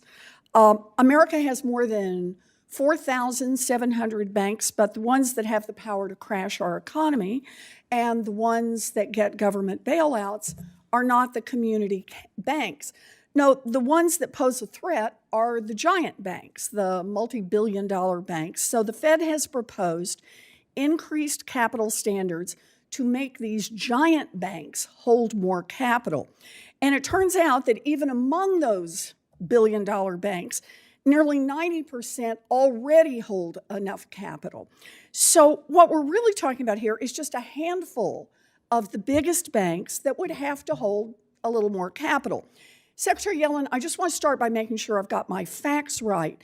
Would the new Basel III rule on capital standards have no impact on community banks and, in fact, only make a handful of giant banks hold more capital? Well, its terms apply to banks with more than $100 billion or significant trading activities, and community banks have far lower assets, and I'm not aware of any who have those. So this is not about our community banks. Not about. This is about our biggest banks. Why is it so important for these giant banks to hold more capital? Well, capital is a measure of the resources a bank has to absorb losses in the face of a shock. It's, even in normal times, capital is something a bank has to have in order to lend, and so it's critical to meeting the borrowing needs of households and businesses throughout the economy. When a shock hits, like we saw in the financial crisis, a bank can fail if it runs through its capital. And if it's a large bank or one that is highly interconnected to other financial institutions, its failure can have devastating consequences for the financial system as a whole. The failure of one bank can transmit huge problems to other banks that it lends to or borrows from.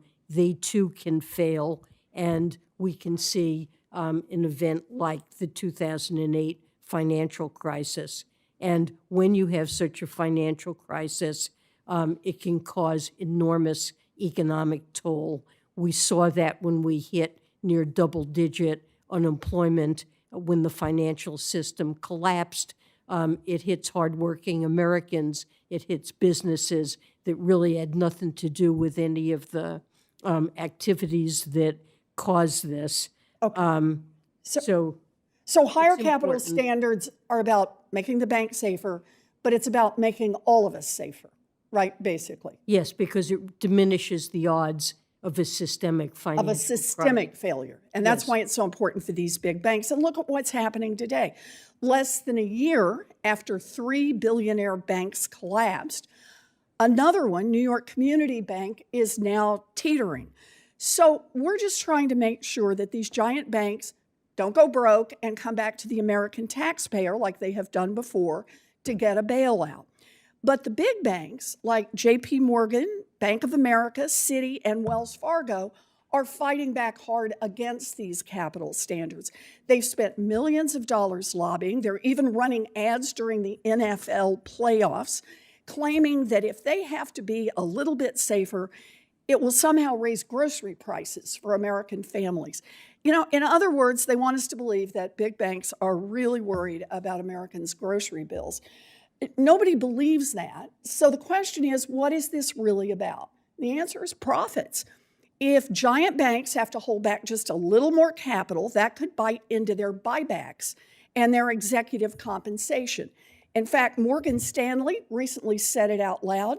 The banking lobby is fighting to water down the capital rules so that these giant banks can create, quote, a significant increase in buybacks. Secretary Yellen, let me just ask, do you happen to know how much money the 4 biggest banks returned to their shareholders through stock buybacks and dividends over the last decade? My guess is it's a large amount. It's a lot but of money. I don't know the exact figure. I actually looked this up, $630 billion. And do you know how much the average CEO pay at these big banks was in just 2022, just in that 1 year? Yeah, I'm not sure. My guess would be around 30 million, but It was I don't 28 know. million. You're very, very close there. So higher capital requirements may mean fewer stock buybacks. It may mean somewhat smaller bonuses for the CEOs. These giant banks say that they will stop making mortgage loans if they have to hold a little more capital. But I got to say here, who can trust these guys? In 2020, Jamie Dimon at JP Morgan made big headlines when he pledged to make 40,000 mortgage loans to Black applicants. 40,000, that's a lot. More than 3 years later, how many loans have they actually made to Black applicants? 122. Yeah. So that's what this is all about. The biggest banks want to be able to push hundreds of millions of dollars out the door to investors and CEOs, while the banks take on more risks, and then when things go wrong, and they will go wrong, they want taxpayers to bail them out again. And they claim that if the Fed doesn't cave, people's groceries will cost more. You know, I am sick of bailouts, and I am sick of banks that lie to the American people. We need stronger capital rules to reduce the need for bailouts, and I urge our regulators to finalize these rules as quickly as possible. Thank you, Mr. Chairman. Thank you, Senator Warren. There is, I believe Senator Fetterman is on the way and Senator Van Hollen's on the way. So I will just, in the meantime, I want to ask another question. We've had for decades, and I appreciate particularly your interchange with, your exchange, I guess is the better word, with Senator Smith, pointing out the economy in this country versus other countries, pointing out the wage growth in this country. And you know, people were hit hard by inflation. People are for good reason, are concerned. I think it's clear, though, that a big part of inflation has been all the corporate buybacks and corporate greed and just generally Wall Street predators. I cite often in this committee that the average, the CEO of Stellantis, the old Daimler Chrysler, which the UAW was on strike with or against, the CEO makes 365 times what the average worker makes in that speaks volumes, I think. Senator Britt of Alabama is recognized. Thank you, Mr. Chairman. Late last year, I asked various regulators who came before this committee whether they believed our banking system was strong or not. And they all answered yes. So today, I would like to start with that same question for you. In your opinion, is the U.S. banking sector strong? On balance, the answer is yes. What are you balancing there? Well, there are some risks, and there are some institutions that will face stresses from commercial real estate that we know was significantly impacted, particularly office buildings, by the pandemic. Interest rates are higher. Loans will have to be refinanced in an environment with higher interest charges, lower valuations, and rising vacancy rates. So, for some banks, this will be a concern. But on balance, I'd say the system is well capitalized.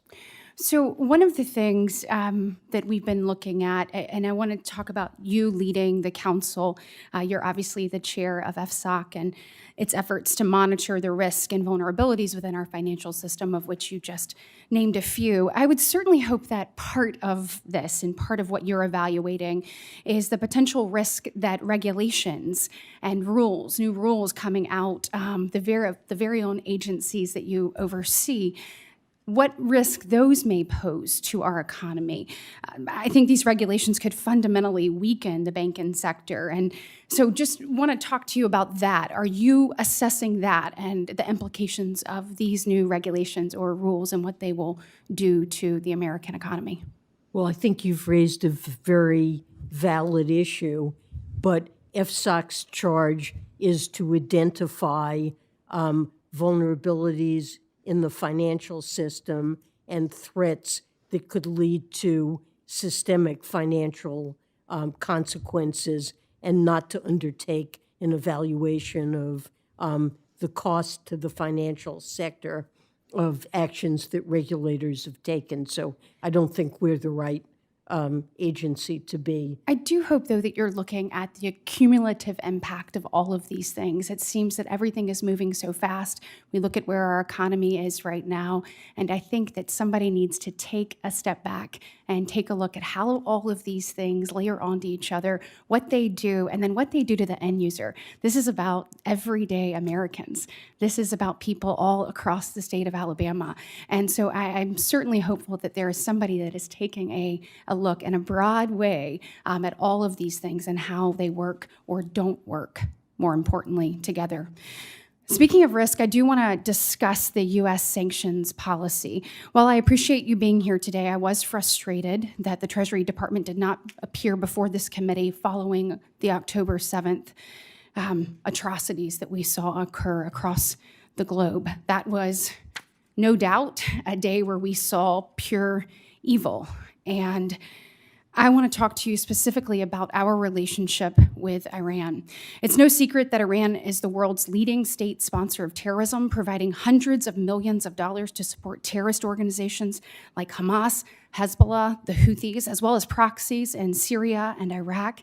They are actively carrying out other atrocities, including attacks on American civilians and service members. We know weakness invites aggression, and if we want peace, we have to do that through strengths. Terrorists are emboldened to target Americans and our allies. It seems that this administration, in the face of that, has doubled down on a strategy of appeasement. My question to you, Secretary Yellen, is after the October 7th attacks, the administration took actions to sanction a number of members of Hamas and operatives and financial facilitators, but obviously that was too little too late. How long had the administration known about the financiers of this terrorist attack prior to the actual date of October 7th?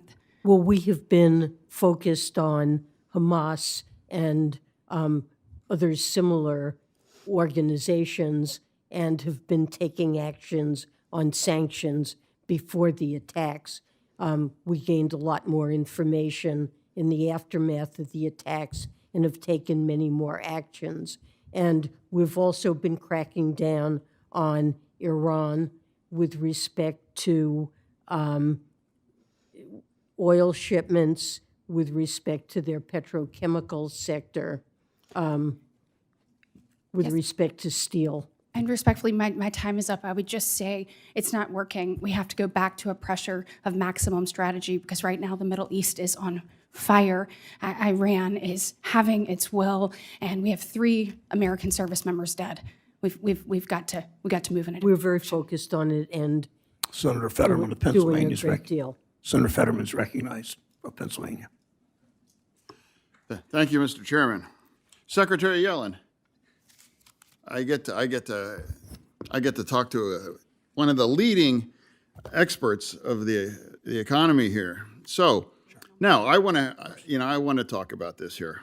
Okay, so now President Biden has now brought down inflation, and now last month over 350,000 new jobs, right? Yes. And the economy is growing at 3.3%, right? Yes. Okay. Unemployment is now at 3.7%. Correct. That's pretty good, right? And it's the longest stretch under 4% in 50 years. Yeah. In fact, that was 36 months of job growth, right? Yes. Yeah. Wow. And of course, real wages are up too. Correct. Yeah. And then now the Dow and the S&P 500 are now at record highs, right? Yes. Oh my gosh. So the Dow was over 3,600, and the NASDAQ is almost 16,000, right? That's those record highs. And is it fair to say that our economies and our economy and the recovery is really the envy of the world? We're doing better than any other advanced country. Yeah. So yeah, and actually, when I drove myself back to D.C. from Pittsburgh this week, I was able to gas up at under $3 a gallon. We're not talking about gas prices anymore. But now I want to now put that is like now some randoms on TikTok put up videos at McDonald's that they can rig a $16 extra meal. So what is really more reflective of our economy right now? Some kind of a TikTok about McDonald's, or with all those other kind of statistics that I've just been discussing over in this question? Well, all the statistics you mentioned are highly relevant and by and large extremely positive. It is true that the level of some prices that are important to consumers have risen since the pandemic.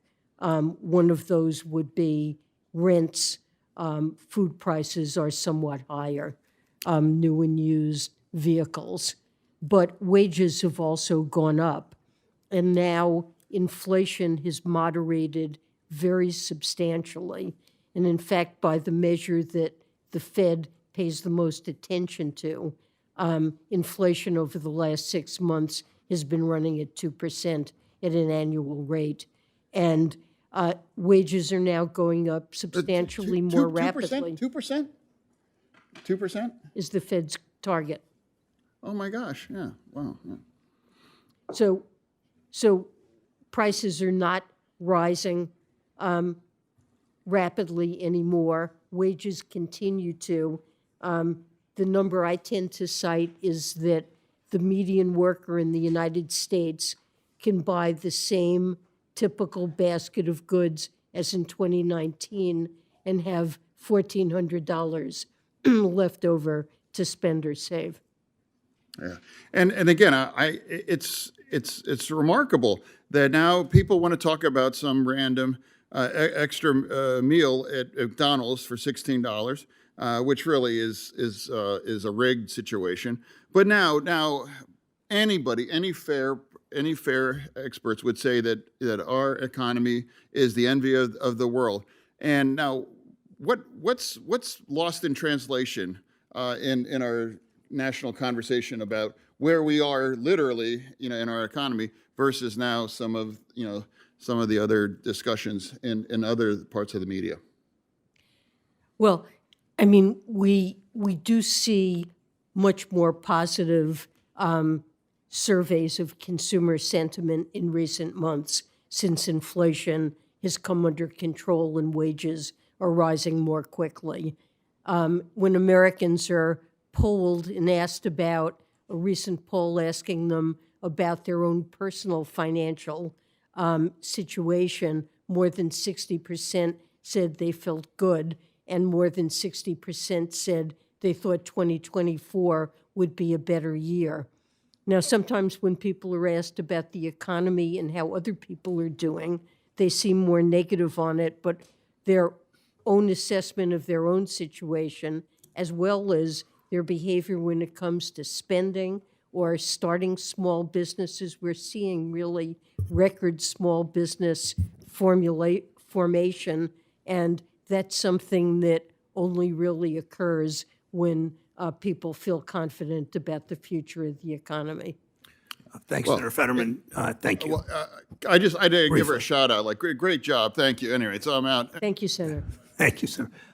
Senator Haggerty, if you'd like to also give her a shout out, I'll give you an extra 30 seconds. Thanks, Mr. Chairman. We'll see where we land with this. Welcome. Or more important, if you'd like to give me a shout out, you'll get an extra minute. I understand. Secretary Yellen, welcome back. Last week, the Treasury outlined its debt issuance plans for the upcoming quarter, and it included some unexpectedly optimistic net funding estimates. And so I have a few questions around that, if I might start there. First, can you explain the Treasury's elevated reliance on bill issuance, which obviously is more costly to the American taxpayer? It's certainly more costly than using notes or bonds right now. Is it because you've got concerns about demand for long-dated instruments, or is it more that you're trying to time where the Fed might go with its rate cuts? We rely heavily on a regular and predictable schedule of auctions, and we I understand that. I'm talking about the mix of what you're... We never try to time the market. We are in there for the long term. We want to make sure that there are not significant surprises for market participants. And so we have quarterly refunding schedules that are well considered and follow that principle. So I understand, but shortening the duration of the curve, where you are on the curve right now, very short. What's the thought process behind that?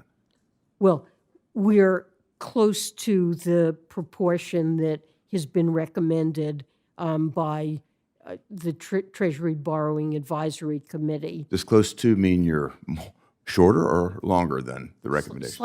I believe we have a slightly higher short-term issuance, but let's come back to the optimistic funding estimates themselves. The estimates for this coming quarter, I thought they were just released last month, is unexpectedly high. I'm wondering what's driving this next quarter's increased estimate. Is it strong fiscal inflows that you're expecting, or is it merely tax receipts? Is it something structural that you see in the economy that's causing your projection to be higher for this coming quarter? I can't give you, I need to come back to you with the details. I know we have actually lowered our estimate of the amount that we'll need to borrow in the first quarter. At our quarterly refunding, we indicated we expected to borrow $760 billion in the first quarter and a lesser amount in the second quarter. And actually, this estimate is lower than what we had expected. No, it's more optimistic as a October. result. And I'm just trying to understand what you anticipate is driving the inflows and why it's just this quarter, why it wouldn't manifest itself in the coming quarters, why those estimates happen. Well, there are patterns that depend on when we get tax receipts. So as tax receipts come in April, there's less need. So you're more optimistic the tax receipts will be higher than originally projected? I'm not, I don't want to, I need to look into it, and I'd like to get back to you with the details. Let's go to another area. You and I have talked about this before. It has to do with the politicization of what's happening at the Treasury. On multiple occasions, you and I have talked about it. Now there's an IRS contractor that has been actually sentence for this, leaking confidential tax information belonging to the president, belonging to private citizens. The presiding judge appropriately referred to what happened as illegal, and he said, quote, "It was an intolerable attack on our constitutional democracy." And I think exploiting the IRS for political purposes is deeply concerning to every American. And in previous hearings, you've referred to this illegal act as very damaging. And I want you to just let me know if you still stand by that statement. I do. I believe that protection of personal taxpayer information is utterly essential. Yeah, and we're devoted to it. And I know that, although I can't give you the details. I agree with you on that. I just want to point out one thing that deeply concerns me, because even more damage continues to be inflicted on the credibility of the Treasury. If you think about last month's revelation that FinCEN, that's a bureau that's under your watch, directed financial institutions to flag customers who demonstrated, quote, extremist indicators, like the words Trump or MAGA, or whether they made transactions to purchase religious books. This time it's not just an IRS contractor doing it. This is the administration itself taking personal data to target its political foes. Secretary Yellen, do you believe that people that purchase Bibles are extremists? Certainly not. I want to put this matter in perspective. First of all, FinCEN's mission is to safeguard the financial system from illicit use, to combat money laundering, terrorist finance. Certainly not to target Americans for purchasing Bibles or voting for Donald Trump. FinCEN is expected to work closely with law enforcement and financial institutions on their money laundering detection programs. And so there are interchanges and conversations between FinCEN and financial institutions. And I believe that the matter that you are referring to dates back to before my time as Treasury Secretary and in the aftermath of the January 6th attack on the Capitol. Starting in the Trump administration, there were efforts to work with financial institutions to determine what had happened and to work with them to provide relevant information. And purchasing a Bible is relevant information to determine that these people are extremists. It's ridiculous. It's a shame. I will get back to you with more detailed information when I've had a chance to study this thoroughly. I want you to understand that this dates back. These were conversations between, I believe, staff at FinCEN and financial institutions that is the purpose of FinCEN. And so the details, I promise to thoroughly investigate. Thank you, Senator. Thank you, Senator. Bureaucracy is under your charge. There are a number of things happened between January 1st and January 20th of 2021. Senator Van Hollen's recognized. Thank you, Mr. Chairman. Welcome, Madam Secretary. Thanks for all the work that you are doing. And I do want to talk a little about the economy and just ask you to reflect on where nonpartisan groups like the Congressional Budget Office predicted we would be in terms of unemployment today, back around the time the president was sworn in, when the pandemic was really in full swing, the economy was hurting, and before we passed the American Rescue Plan. I must admit, I can't remember the precise numbers, but the impact of the pandemic was expected to be very severe and to last a very long time. And the U.S. economy has done an order of magnitude better than would have been expected by CBO or other forecasters back then. And I do believe that Biden administration policies have played a very important role for that good performance. Well, it's exceeded all expectations, and as you said earlier in your testimony, certainly surpassed any of our other partner economies Yes. around the world. I would like to talk a little bit about the price issue, and you mentioned the supply chain issues, creating bottlenecks that led to price increases around the time of the pandemic. There's another factor at work, I believe, when it comes to high food prices now, and I think the president has spoken to this somewhat, which is the price gouging, in the sense that the profit margins of some of the big grocery manufacturers today exceed their profit margins before the pandemic. Is that an accurate statement? I believe it is. I believe the Council of Economic Advisors has looked at this. I haven't personally reviewed that data, but I think that is true. Which is one of the reasons the president's been so focused on going after price gouging in all its forms and junk fees. And I know the Treasury plays some role in that. Is that something you and your team are working on? Well, we participate in economic discussions and policymaking. Absolutely. Well, thank you for the role that you are playing. If I could just ask you about investor advisor reporting requirements, because you're often before the appropriations subcommittee that I chair, the FISG subcommittee, and we've had this ongoing conversation about the fact that you've got Russian oligarchs and other kleptocrats who have used investment advisors, including private equity and venture capital and hedge fund managers, to attempt to clean their ill-gotten gains. Now, you mentioned already the fact that we had the beneficial ownership law. I understand that just yesterday you've included some folks within the real estate area. But can you talk about progress you're making in this broader area of investment advisors? Because it is important that we try to close one door, but it doesn't do us any good if it leaves the back door wide open. Well, investment advisors is a financial sector that hasn't been uniformly covered by AML-CFT requirements.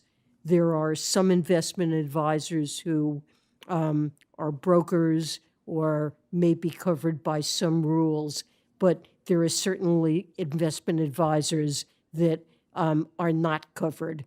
And our risk assessments show that that is an area that provides an avenue for sanctioned individuals, for criminals and the like, to move wealth and invest in the United States without the sources of their wealth being detected. And so are we making progress in terms of developing a rule to close this loophole? Yes, we are. Absolutely. We expect to issue such a proposed rule soon. Good. In my remaining time, I just wanted to ask you about the outbound investment proposals the Biden administration has put forward to try to prevent very capital from the United States helping to invest in China's military. This is obviously an effort that requires cooperation from our allies around the world. Can you just provide an update on where that effort stands? So in response to an executive order, Treasury prepared a notice of proposed rulemaking, which it issued, that asks a series of questions and proposes both information gathering and some restrictions, indicates it's contemplating restrictions in the areas of artificial intelligence, semiconductors, and quantum computing, areas that seem to have a clear nexus to national security risks. And we've received comments and hope to come out with a notice of proposed rulemaking that takes account of the comments and closes down channels. I mean, we have export controls and other controls, but these outbound investments can be a way of providing aid to China's military or other countries of concern. that need to be closed down. I appreciate that and just want to make sure we're also coordinating with our allies because, again, it's important that we do this in coordination. I think you would agree. Yes, we are. We've worked very closely with our allies and are urging them to adopt similar regulations. Thank you, Madam Secretary. Thanks. Senator Vance from Ohio is recognized. Thanks, Mr. Chairman. And Secretary Yellen, thanks for being here. I actually wanted to ask about something that's probably pretty far afield and you've stopped thinking about, but we haven't got a chance to talk about, and that's the SVB collapse and sort of the run-up to the acquisition of SVB by JP Morgan.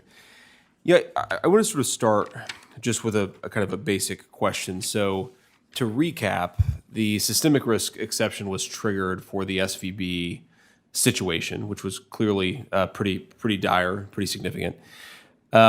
Because of the systemic risk exception was triggered, the FDIC effectively engaged in what I would call a bailout of the uninsured depositors, but whatever term you want to apply to it, the uninsured depositors were made whole. Obviously, the shareholders were not. But the argument, of course, is that somehow prevented a broader panic or bank run in the markets. And I'm curious, Secretary Yellen, if you could just take me back to that decision coming up on a year ago. Why did you think, given that SVB was so focused on obviously the technology sector, the venture capital sector, a sector I know well, why did you think that it posed a systemic risk to the economy, or why did you and the broader board decide that? Well, we were concerned about contagion to other banks. And the source of the problem, I mean, there were really two things that affected Silicon Valley Bank. One was losses, mainly unrealized, but nevertheless obvious losses from a failure to manage interest rate risk properly. So interest rates had risen substantially. This firm had purchased longer-term assets, the value of which fell in a higher interest rate environment.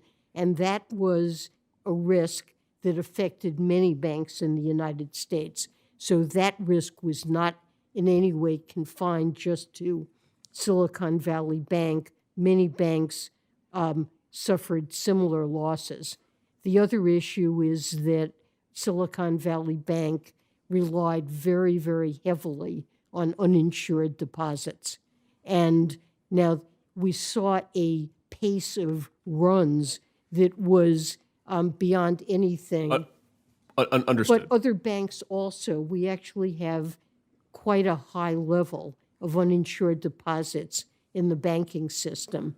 And many Americans may have felt if depositors, uninsured depositors at SVB were haircut or their funds were immobilized in a resolution, that the same thing could happen to them at other banks. Understood. So just one follow-up question to that, and if I have time, I'll ask about the CFIUS review of Nippon Steel acquiring U.S. Steel. But just quickly on this, if you could. So my understanding is that there were multiple bids when the SVB collapsed. There were multiple bids that were on the table for acquiring SVB and sort of its assets. At the time, the public reporting suggested that the difference between the JP Morgan bid and the next best bid was $20 billion. I believe that you're talking about First Republic that went to JP Morgan Chase? I'm talking about SVB. Didn't SVB go to JP Morgan? Sorry, First Republic. You're right. My understanding from based on the public reporting is that there was a $20 billion difference between the best bid, JP Morgan's, and the second best bid for First Republic. Some of the follow-on reporting and some of the private conversations I've had and my staff has had suggest that the difference was about $1 billion. So two-part question. Number one, what was the difference? So in terms of the bids, I didn't see those bids. There's a question for Marty Grunberg, who's head of the FDIC. But I will say under the law, the FDIC is required to accept the highest bid that reduces FDIC losses as much as possible. On the details of what the bids were, you'll have to Yeah. consult with him. So I guess the worry is, I'm very worried about the three-tiered banking system in our country. You want small, medium, and large banks. Obviously, we have the GSIBs, but I also want a healthy banking sector below the GSIBs. And my concern here is that we actually didn't care enough about concentration in how that transaction manifested itself. And I guess the simple question is that because you didn't have the tools to analyze that transaction with concerns about concentration, or is that because you had the tools and just didn't use them? So let me first say, I share your concern and believe it's important to have a diverse banking system. I believe there were a number of bids by different banks for SVB and for First Republic. And as I said, I believe under the law, the FDIC is required to accept the bid that results in the smallest losses to the Deposit Insurance Fund. Understood. Thanks. Thanks, Senator Vance. Warnock of Georgia is recognized. Thank you so very much, Chair Brown. It's been 14 years since the passage of the Affordable Care Act, yet 10 states, including Georgia, have not fully expanded Medicaid. Let me be clear, closing the health care gap is the right thing to do, but it's also the smart thing to do. It's good for our economy. In fact, a recent report from the Council of Economic Advisors concluded that Medicaid expansion increases the disposable income of those gaining health coverage.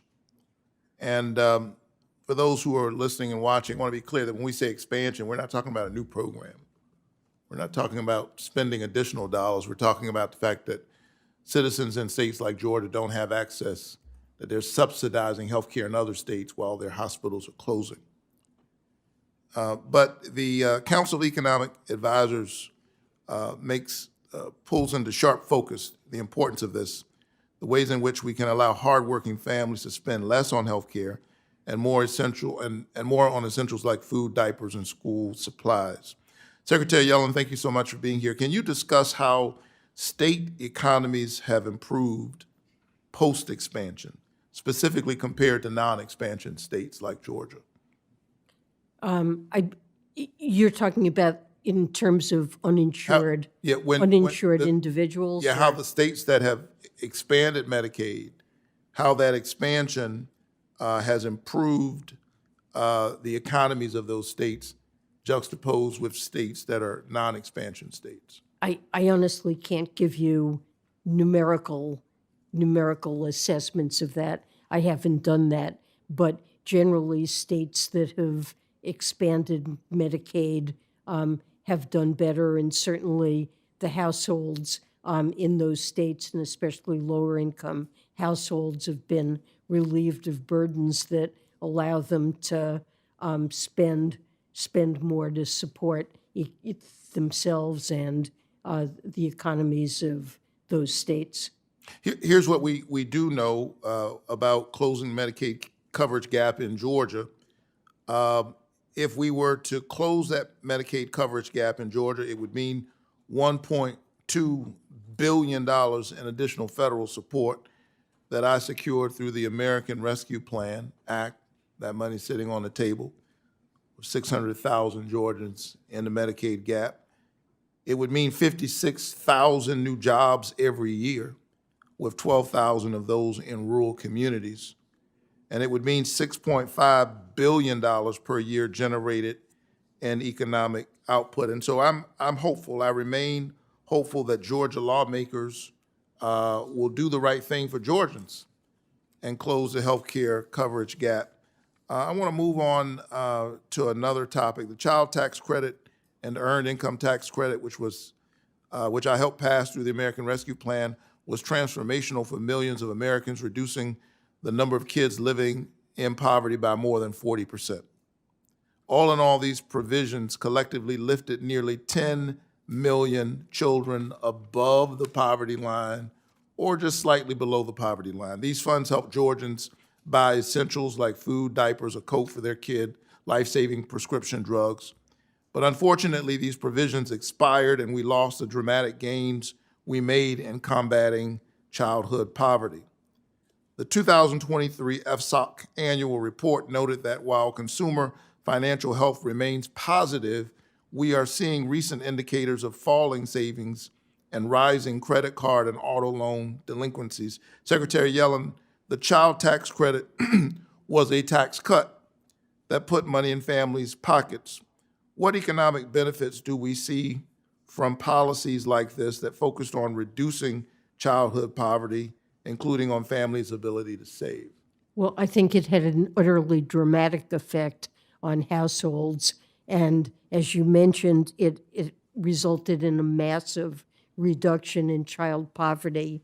It fell in 2021 to, I believe, 5.2%, which is the lowest on record. And of course, it means that families had, many still struggling because of the pandemic, had the resources to support their children, make sure that they weren't deprived of the food and other support that they need to go on to lead good lives and be productive members of the workforce as they get older. And, you know, many of these payments went to families that were in dire need. It's a tremendously important support. Well, thank you so much. I'm very much in favor of tax cuts for working families. And this is why we've got to restore the child tax credit. And this is why the enhanced child tax credit found within the Bipartisan Tax Relief for American Families and Workers Act is an important first step.